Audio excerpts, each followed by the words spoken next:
Ladies and gentlemen, this is From Pillar to Post. I am your host, Pete Wall. Thank you for joining me today. We've got some news, we've got some rumors, and you've got a little bit of a retraction from my post last night about the results and my opinions on the show. Now, if you were listening to last night's show, you would have heard that I was having problems with my hydro and internet because of the storm we were having.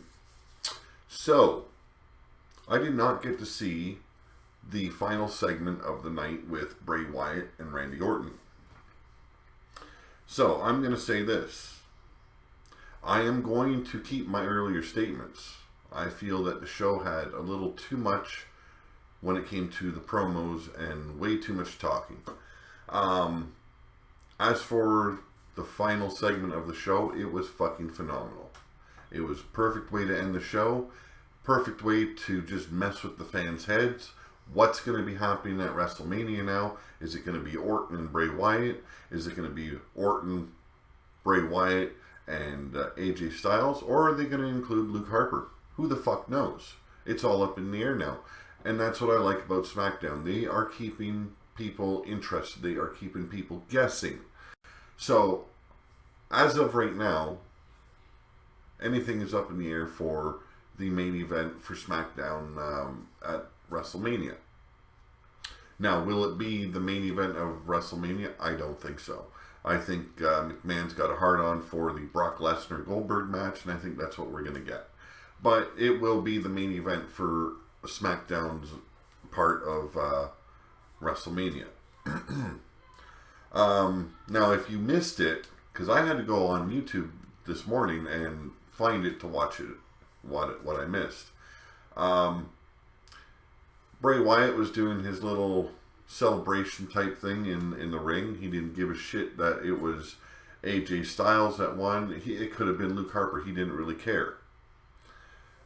He gets cut off by Randy Orton. Randy Orton's at the Wyatt compound. And in the end, he ends up burning the compound down. He burns the farm of the Wyatts. Excuse me. And his sole focus was on burning the grave, I guess, that was underneath the shed or old abandoned house of Sister Abigail. So he turns around, he says he is coming for Bray Wyatt at WrestleMania, and he will be coming for that title. Great segment. It made the show make a lot more sense. In the end, I thought it would just be celebrating in the ring and just running his mouth. I love Bray Wyatt to death. I love the way he talks, but when you've had promo after promo after promo and then 3 very short matches, it kind of leaves you unfulfilled. So, although it was more promo than wrestling, it was a good show. I never said it wasn't a bad show. It was an okay show. Bray Wyatt and Randy Orton segment at the end made it a better show. Now, before I get into news of the wrestling variety, I want to discuss news from the Pillar to Post brand, as well as my other brand, the Circle of Steel brand. Now, the Circle of Steel brand is a merchandise line for my book, Dragon's Kin, that I wrote or had published the end of last year. Book 2 will be coming out sometime this year. I'm not sure when. I'm still in the writing process, so it could be near the end of the year. The news, however, is that I've got more product coming in. I've got more designs coming in for t-shirts, hoodies, skull caps, beanies, you name it, it's coming in. I'm trying to find a place to do coffee mugs. Eventually I want to get some bandanas out. I'm actually wearing one of the t-shirts right now. I know you can't see it on the screen, so I'll do a little stand-up. And that is my first design. So, Circle of Steel. It is a dragon on this one. There's a second one. There is some tribal flames with the Circle of Steel in white. Also, one I call the Red Dragon Society t-shirt. There is, like, I think 5 different ones coming. So, if you're interested, all you have to do is reach out to me on Facebook, and you can find me, well, yeah, it's right there on the screen, Pete G. Wall on Facebook, you know. You can ask me on Twitter at Mordecai Fallon. You can email me if you want, and it's SteelDragon1234 at hotmail.com. And you can find Dragon's Kin by Pete Wall on Amazon.com, .ca, wherever the fuck you live. But it's a growing brand, and it's been getting more popular. I'm loving it. I'm waiting for more books to go out. I just sent a shipment of books out today to customers. So you can buy my books on Amazon. You can buy them on CreateSpace. You can also buy them straight from me. And when you buy from me, you do have to pay shipping, but it's automatically signed.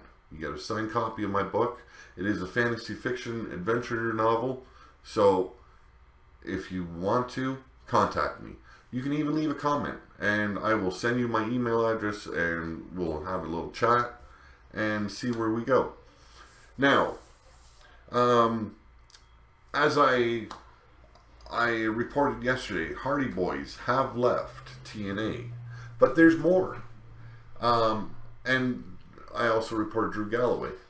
But as of today, they have lost. Actually, yesterday was another departure, and today they had another departure. So in total, they've had 6 departures in 2 fucking days. Is this the burial of TNA? Could be. This is from, excuse me, Cage Side Seats. The Impact Wrestling taping set to start tomorrow should be very interesting. Not only will they be the first shows filmed in the second Jeff Jarrett era of Don't Call Us TNA, but at this point, it's unclear what wrestlers will be featured. PW Insiders brought news this morning of yet another high-profile talent who won't be re-signed with Anthem-owned Impact. Former Knockouts champion Jade, aka Mighty Yim, she follows Drew Galloway, Matt and Jeff Hardy, and Michael Bennett and Maria Kanellis out the door. As you notice, I'm wearing glasses today. There's no word on if she'll appear at the taping to write her character off, but Insider reports the company plans to only use talent they have locked up on the March 2nd to 4th shows in Orlando. So don't count on it. Like the other names we've been learning about all week, Jade has been a major player on Impact over the last year plus. First as part of the Dollhouse stable, then as a solo act in feuds against Gail Kim, Maria, and current champion Rosemary, atop TNA's women's division. Fresh faces may be just what the doctor ordered, and according to Insider, that's the company's strategy, finding new, younger talent. Of course, that also likely means cheaper and more likely to agree to giving Anthem control of bookings and or cut of outside earnings. How will Impact address the absences of so many recent main eventers, if at all? Who will be pushed in their spots? We'll start finding out when spoiler reports begin coming in tomorrow night. Now, I haven't been a huge TNA fan. I did enjoy the days when they had Samoa Joe, AJ Styles, Christopher Daniels, Kazarian, Bobby Roode. I enjoyed it a little bit better then, but I haven't followed it for quite a few years now. So I don't really care. I just thought it was interesting news that they're losing so many of their performers, especially big names. Maria Kanellis, she really deviated from her WWE gimmick as the dumb, ditzy little stupid girl, and she was running the Knockouts division on TNA. or Impact Wrestling as they want to be known. Now, that isn't all the news I have. Okay, this is from... Oh, where are we? Where are we? This is the Bleacher Report. Sorry about that. And this will be talking about the Hardy Boys and stuff. And, you know, I'm actually excited to see where they're going to end up. I'm really hoping that they end up back in WWE because their run will be great. It'll be breathing fresh life into the tag team division. And I'm hoping that's the way they go, is a tag team division. At least at first, to kind of build up the divisions here in WWE, because it is one area that's severely lacking. Besides the women's division, the tag team division is starving for not only recognition, but talent. And yes, we have talented tag teams right now, but they're not being utilized, and it's like they're trying to phase out the tag team divisions again. And it's really pissing me off because I'm a huge tag team fan. But this is from the Bleacher Report. The blockbuster departure of one of wrestling's most popular acts ever, and what that means for its potential return to WWE, dominates this week's WWE rumors. Of course it does. It's the Hardy Boys. The Hardy Boys waved goodbye to TNA Wrestling February 27th, but their immediate plans are among the most buzzworthy topics in all of sports entertainment. But they are not the only notable performers drawing the interest of fans and insiders. Returning champions are at the heart of wrestling news, rumors, and speculations. One is preparing to set foot back inside the squared circle for the first time in 5 years, while another is recovering from an injury and eyeing up a return to the squared circle in time for WrestleMania 33. Then there's a celebrated performer whose return to the company that made him a household name could prove one of the most newsworthy stories of the year. Now, as we know, Kurt Angle's a huge topic right now. The Hardy Boys are a huge topic right now. I'd actually like to see Drew Galloway as well as Mike Bennett enter WWE, the main roster. You know, these guys, or even start off in NXT. NXT could really help Drew Galloway build a little bit more before he goes back on to the main card. Mike Bennett, I don't know too much about him. I've seen some of his matches. He's a great wrestler. He's got great skills. So to see him in WWE or even Ring of Honor, you know, it'd be good to see. As we all know, the Hardy Boys are now free agents and are free of total non-stop action as of Monday, February 27th, and former wasted little time announcing their departure from the company they have helped steady over the last year on Twitter.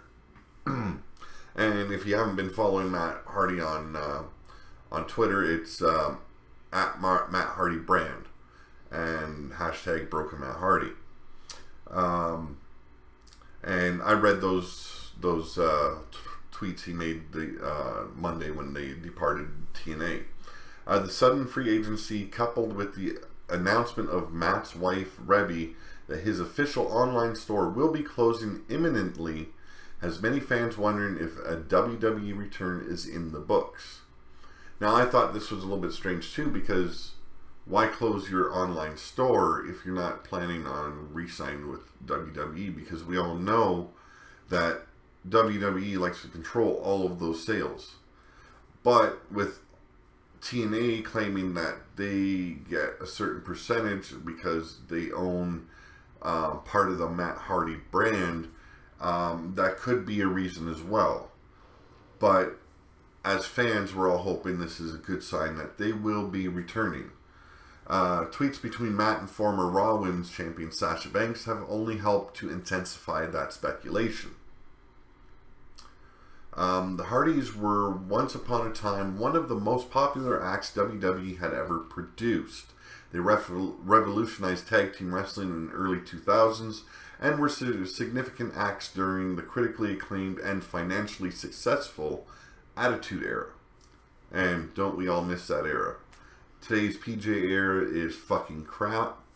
I'm really hoping with the recent introductions of chairs being used and kendo sticks, it's a sign that we're starting to break free of that PG era and entering a new era. There will never be a new Attitude Era. I don't believe it could ever be recaptured the way it was back in the 90s. But I'm pretty sure we can bring in a new era that maybe isn't quite as violent, because we do have a lot of younger viewers these days, but can still be violent enough to keep us real fans satisfied. You know, bring wrestling back. Bring, you know, I'm not saying hardcore matches and all that shit. We don't really need that. But the entertainment factor is very low these days. So we need something like the Attitude Era to get us back into that ass on the edge of your seats kind of moment, you know? And we haven't had that in a long time. Whether or not the brothers Hardy ever compete inside Vince McMahon-owned ring again remains to be seen. A legion of fans, though, will be watching with bated breath as the influential superstars plot their next move. We're all dying to wait to see what happens. News on the Beth Phoenix induction into this year's Hall of Fame. I guess it will be Kelly Kelly to be inducting her into the Hall of Fame. Didn't make much sense to me when I read it, but this is news from Cage Side Seats. I'm told that they are credible reporters on all WWE rumors and news, so I don't know if this is a rumor or if this is fact, but this is the news as I'm bringing it to you.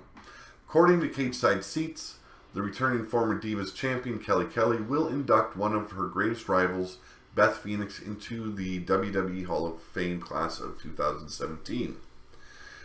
If true, it is a questionable choice to be sure.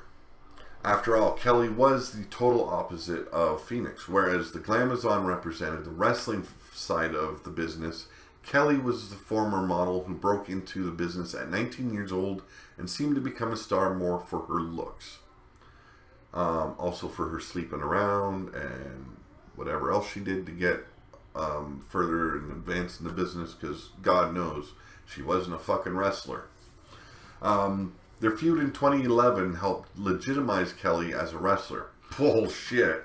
But the majority of the matches they had together were the product of Phoenix's ability to carry her from start to finish. At least they said that right. Phoenix carried almost every fucking woman in that division in that era. It is almost inconceivable that Natalya would not be the one to induct her into the Hall, especially given their status as longtime tag team partners. And that kind of shocked me as well. You know, why wouldn't Natalya be the one to induct her friend? But this is what it's being reported.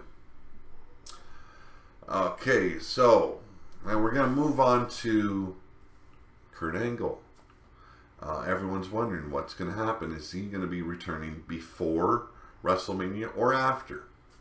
PW Insider, as well as Cage Side Seats, are reporting that Kurt Angle will return to WWE television on April 3rd episode of Raw, one night after WrestleMania 33.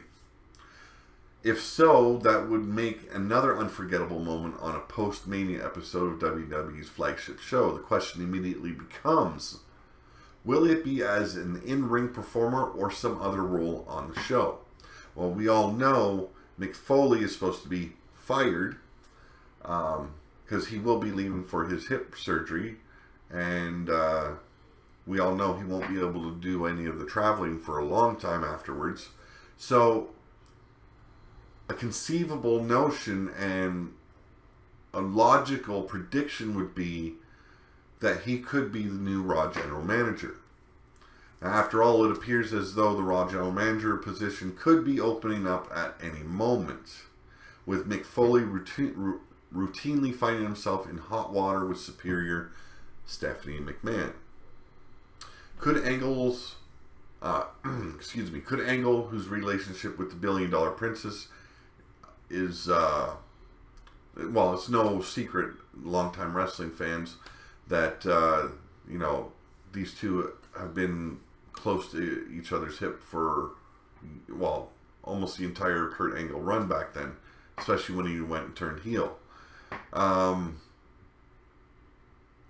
I did read that wrong. Could Angle, whose relationship with the billion-dollar princess is no secret to longtime wrestling fans, be next in line to rule over Raw? I would say he would make a good choice. Now, I never really found Kurt Angle to be a very good talker, except for when he was heated. You know, when it was a heated rivalry, when he could get in the moment, he was really good at it. When he went out there to kind of just brag about himself or whatever, he kind of just fell flat a little bit for me. But I believe in a general manager position, he would make a good general manager. Given the incredible talent on today's WWE roster, one would hope fans would get to see some of the dream matches they have been robbed of since the 1996 Olympic gold medalist has been gone. For the sake of his long-term health, though, an on-screen role as an authority figure may be best suit for him. Either way, it will be nice to see Angle back on television with the promotion that got him started in the industry. Like I said, I'd love to see him in a GM role. I would like to see him in a wrestling match as well, but like we all know, he's got a lot of nagging injuries. The guy can still fucking go. The problem is, for how long? Is there going to be a severe injury on it, especially his neck, if he decides to go for that one more match? I'd rather see him take the role of a powerful GM, one that actually had a backbone against the McMahons and called the show the way it should be. Get the Screech and Banshee off fucking television for a change. Next up, Finn Balor. On Monday, Triple H tweeted that he will be returning to the Squared Circle for a slate of live events in March, including stops in Toronto and Buffalo. This is Triple H himself. According to WrestleZone.com, the game is not the only interesting addition to those events. The site reveals that Triple H will team with Universal Champion Kevin Owens and Samoa Joe to battle United States Champion Chris Jericho, Sami Zayn, and Finn Balor in a huge 6-man tag team match. I guess with Owens going, against Jericho, that automatically makes Jericho face. I really don't see that, but him and his list, it just seems odd to pair him with Sami Zayn. Finn Balor, I don't know. It should be a good match. But this is slated for house shows, not for Raw. So it's there's a possibility that they're working on an angle where they can turn Finn bad to join this new Evolution 2.0 type stable that Triple H is planning on putting together.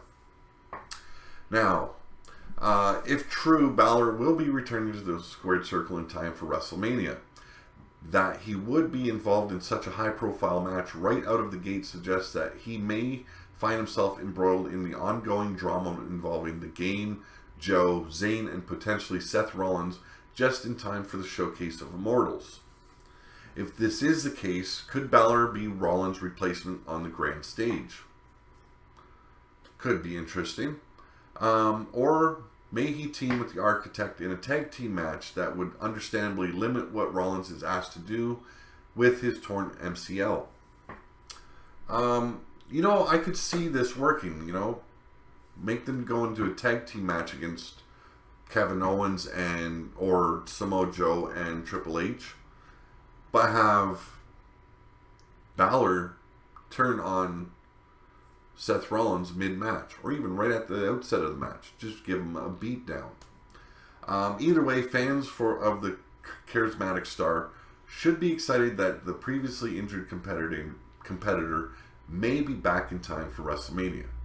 For a WrestleMania-sized awakening of the Demon. yeah, man, having him back and make things a lot better on Raw, that's for damn sure. Everyone knows Raw needs something like, and someone like Finn Balor and his demon persona. That is the news for right now. I'm pretty sure we're going to have more news coming during the week.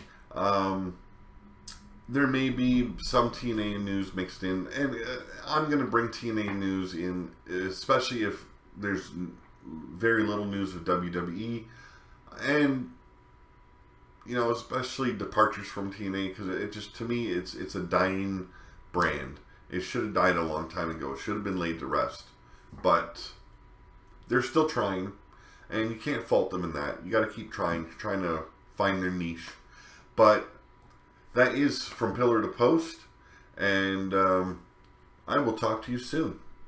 Good day.